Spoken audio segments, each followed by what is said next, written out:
This is Brad Wardessa from liveukulele.com. Last time I talked about the features and an overview of what Guitar Pro 6 does, and this one I'm going to talk about how to get it set up for ukulele. Because by default it is meant to be a guitar program, but they were kind enough to include stuff for ukulele players. So when you open up a new file, usually what you're going to see is this 6-string guitar tab.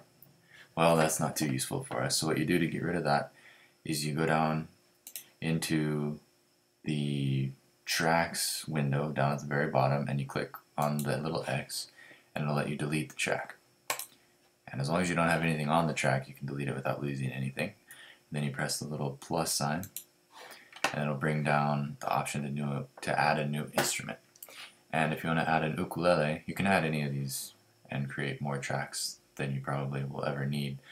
But to make an ukulele track, it's stored under exotic guitars, ukulele, along with banjo and mandolin. And then you can name it if you like, change the color, and what it's displayed, what parts of the tab are displayed. Then you click add, and it'll pop up as ukulele tab now. So now we can actually work on making a tab. Let's see.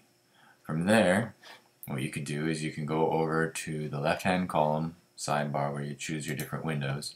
And if you go to the tuning window, you can set up what kind of tuning you want your ukulele to have, because depending on what tuning is set up here, it's going to show the notes on the standard notation and play them back at a different pitch. So if I have normal C tuning with a high G, any notes I put on the G string are going to be an octave up, as opposed to if they were on the low G, if I made a low G setting.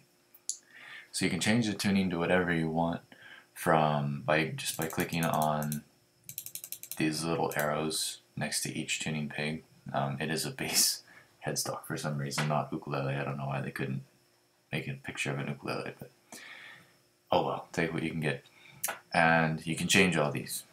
So like for me, what I did is, since I always play low G, I brought the G string down an octave, so from G4 to G3, and that would be my low G tuning. And what you can do is you can save it. The thing with this is I've already saved a low G setting.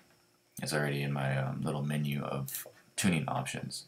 But if you were to move it to something different, you can click this little arrow down here on the side and create a custom tuning where you can name it and save it, and it'll show up in this drop down window.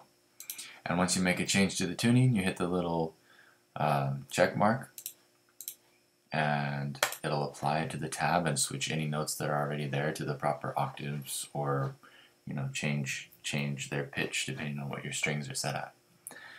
Beyond that, you can change the sound of the instrument down here depending on how many sound banks you load in. There's a lot of different things you can use. For me, the ukulele sound is kind of unrefined. It's a soprano ukulele, I think, and it's really kind of harsh on the ear, so I like to use just a Martin steel guitar or a nylon string guitar sample, and it sounds better to my ears.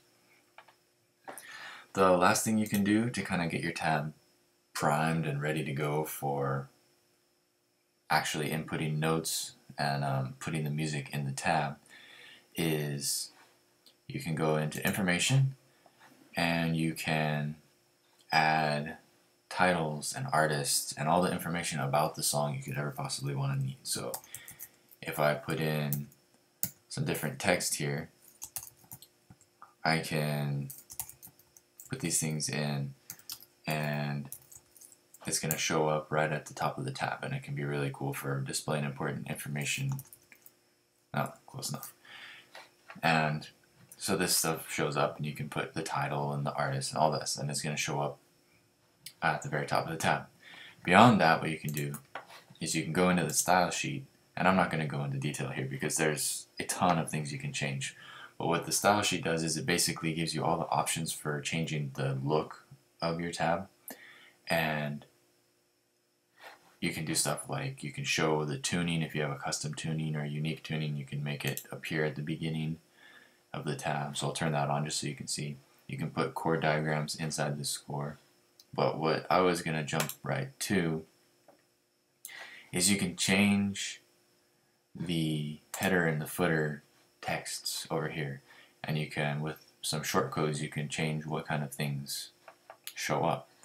So like when you have it in the percentage signs, that pulls whatever you have in that field on the other information page. It pulls that, and it tells this part of the style sheet how to display that. So I've got it kind of set up a little bit already for how I like. But then you can add things like I added this tabbed by section because I want to, instead of just saying Brad Bordessa, that's kind of vague. It'd be nice if it said tabbed by Brad Bordessa. So in here you can change all the fonts, and if I were to try like some different font, I could make it really big, and it'll make that font big if I punch in a tabber. So if I say tab by Brad, it'll pop up with that custom font I just put in here. And you can do that for any text in the whole Guitar Pro file, I believe. I haven't ran across anything that I couldn't customize yet. And then beyond that, you pretty much get into doing notational music stuff.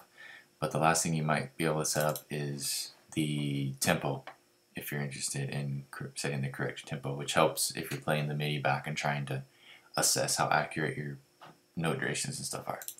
So this is easy. You just punch in whatever your beats per minute is, hit OK, or you can hide it if you want to make it go away. But just like that, boom, and you can change it. So that's basically all you need to know about setting up a Guitar Pro track for ukulele. Next video, I'm going to talk about how to actually put notes in it, which is what people actually probably care about. But hopefully this is interesting. So see you in the next video. Aloha.